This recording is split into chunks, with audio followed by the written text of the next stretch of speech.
What's up, guys? James from Bolt Bros here. Hey, just wanted to give you guys my insights of what this Texans Chargers game will be looking like and things to be able to look forward to in this game.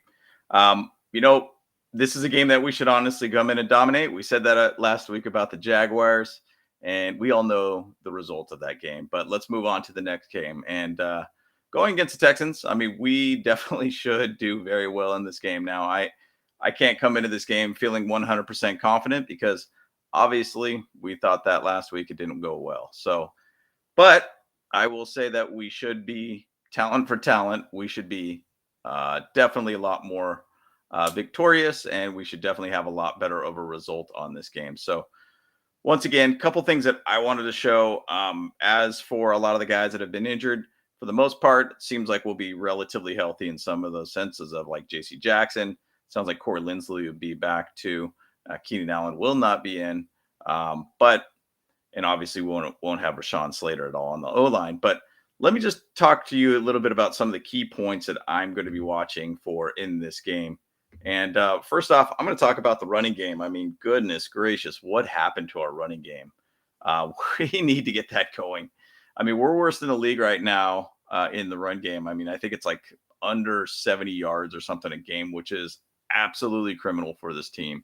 I mean, we have a solid set of backs. We have Austin Eckler going without a TD so far, 3 games into the season. I mean, this is insane. Yeah, he is way too good of a back. We have too many good backs in our backfield.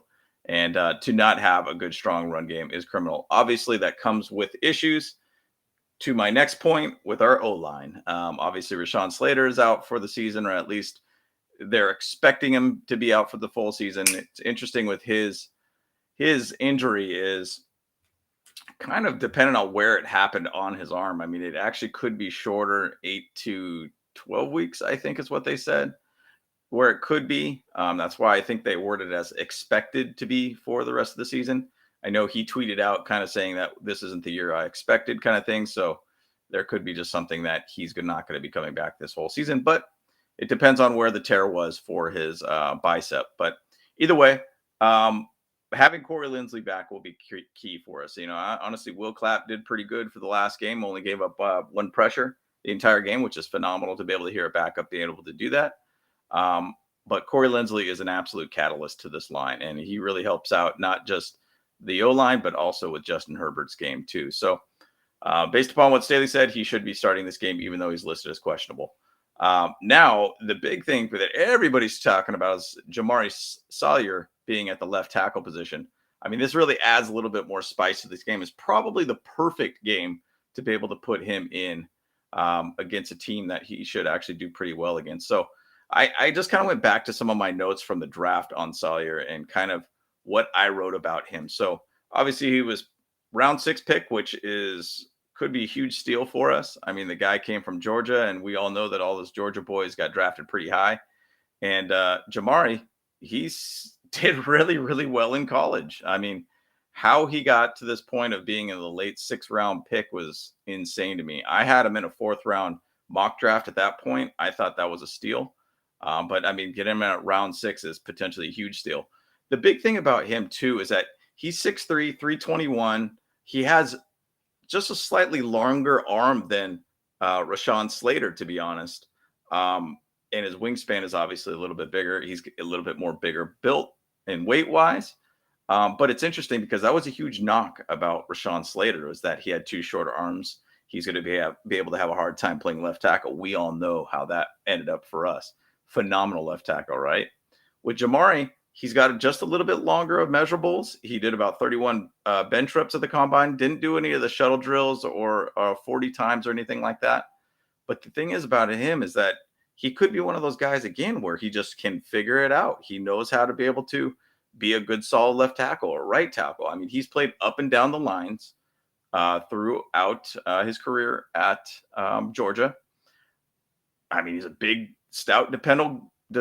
He's a big, stout, dependable guy that does a great job on the line and off the line with great pop in his rush game, and seems like he has really good footwork. And to be honest, if we're measuring up from Rashawn Slater to Jamari Sawyer, he's got good length in comparison. So I think all around, this will be fun to watch. I'm really, really going to be watching it, which I think every fan is going to look at him too in this game.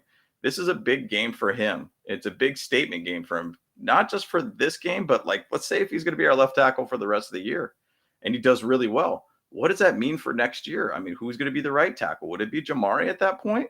Because obviously, when Slater comes back, he's going to be our guy. So that's something that I'm definitely going to really pay attention to. The one big note about Jamari, and I'm really hitting a lot on Jamari, is that he only gave up one sack for 800 pass rush attempts. That is phenomenal. So for him to only give up one sack in 800 plus pass attempts in college is a phenomenal stat to have. He had a great game versus Aiden Hutchinson, obviously. SEC's got great talent all around. A lot of NFL talent coming out of there. So bottom line, he is going to be an interesting part of this game and a really good addition to see how he does this game. So one thing that I'm going to say just about him, and I know I've jumped a lot on Jamari, is he tweeted out that he has a huge chip on his shoulder right now after being picked so late. So I want to see that fire. I want to see that chip on his shoulder in this game. And I want him to be able to be a lockdown left tackle for us. So I'm looking forward to see him going and get started in the left tackle in this game. Now, this is something I think we all talked about and we all are pretty big on. We need to see this offensive play calling getting better. Bottom line, Lombardi, when he even talked about kind of the last game versus the Jags, saying that he was being too conservative in the game. I mean, I think that's an understatement in my opinion. I think he just decided not to show up in that game and he had a terrible game plan. Obviously, we had 2 turnovers kind of early in the game, but that doesn't help at all. But at the same side, I don't think that we're doing very well and we're not being just conservative in that last Jags game. I think we've been conservative all year thus far, as we see. So Herbert wanted to play. You should have played a game that works well for Herbert. And I think, yes, it was a true game time decision. But at the same side, when you got Herbert in there, throw the ball downfield, throw the ball, let Herbert do what he's supposed to do. I mean, we all know the talent that he has. Everybody knows in the NFL the amount of talent that he has. I mean, even to say last game that Jalen Guyton and Josh Palmer catches, I mean, that's a perfect example there. He did what he needed to do, and he can find a way to step up for this offense. One thing I was reminded of earlier in the week was that Lombardi was with the Lions for the early years of Matt Stafford's career, and then got fired a year and a half after he was there as the offensive coordinator. So things have to change, or there will be a change, bottom line for you. So one of my last points here, defense needs to play to their potential. I mean, we got JC Jackson back in this game. You say, hey, that ankle is 100% now. I'm still questioning that whole surgery and why they even did it so late or whatnot. But was it really necessary? I don't know. But let's hope JC Jackson just really comes back to his full potential and who he is as a top tier cornerback. So bottom line, this game is where we could get a lot of turnovers through the air or fumbles. I feel this is a perfect opportunity for this defense to really completely dominate this team. No Bosa, I get it. We still got Khalil Mack on the other side. It'll be interesting to see Chris Rump playing out there too, and then also Kyle Van Noy, how he'll be utilized, because early in camp he was kind of being utilized as kind of an end, a linebacker, so he's kind of shifted around quite a bit. So it'll be interesting to see where he goes. So bottom line, this defense should dominate on both sides of the ball, and I'm just really looking forward to be able to see a full, complete game, and a game that we could really come out of there saying, yes, we are here. We are the team that we all thought they were. And so I'm looking forward to be able to see this game, and I'm looking forward to be able to see the Chargers dominate. So bottom line, those are my key points so far for the Texans game. Looking forward to the game, guys. Bolt Bros, on to you. How about that? Back to you guys.